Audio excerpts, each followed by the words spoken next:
Welcome to the Fine Records.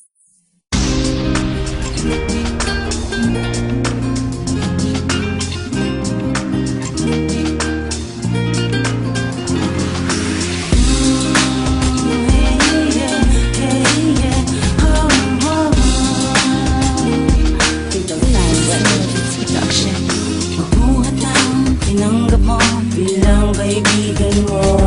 Pinangako ko sa sarili ko, walang pwede manapit sa'yo. Ako ang tatayong sandalan mo, ako'y nandito pag kailangan mo. Kaya di hahayaang ika'y pasakitan ng mga lalaki naglalaro lamang. Tulad ng kasintahan mo ngayon na pinagpupustahan ka lamang nila. Yun ang kapag-araw, wag ka sana magagalit dahil sa akin yari siya. Hindi ako makakapayag na saktan ka na nagkatuwaan. Kung sana'y ako na lang, para may karapatan ako na ipaglaban ka sa kanila. Ilayo ka sa masasamang layunin. Kung nasa bisig lamang kita, di nila yung kaya gawin. Bakit ba mo maniwala sa akin pinagpupustahan ka lang nila? Huwag mo siyang siraan sa akin. Pinagpupustahan ka nga lang eh. Hindi yan totoo. Mahal niya ako. Alam mo bang pinagpupustahan ka lang nila na ang layunin ay ang maangkin ka? Hindi ko papayagan, hindi ko hayaan na ikaw ay mapasama dahil mahal kita.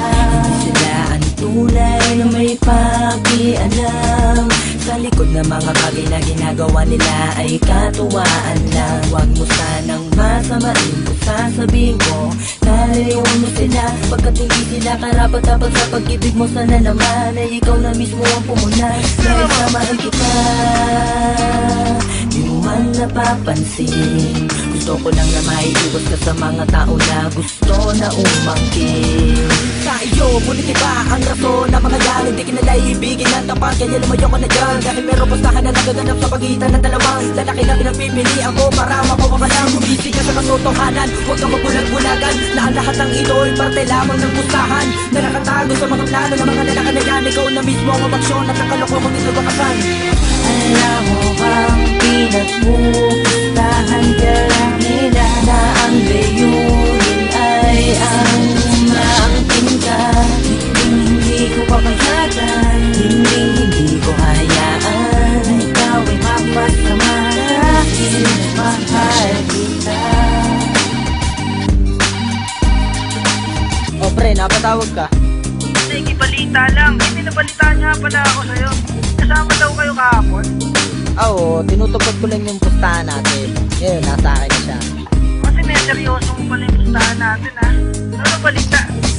Eh, nakakuha ko na siya. Paano? Yung pustahan natin ha? 10,000. Eh, Nakakuha ko na. matinig ka pa sa boss, ha? Siyempre, ako pa, 10,000 yan eh. Papalampasin ko ba yan? Papalampasin ko ba yan? Papalampasin ko ba yan? Alam mo bang pinagpupustahan ka lang nila na ang layunin ay ang maangkin ka?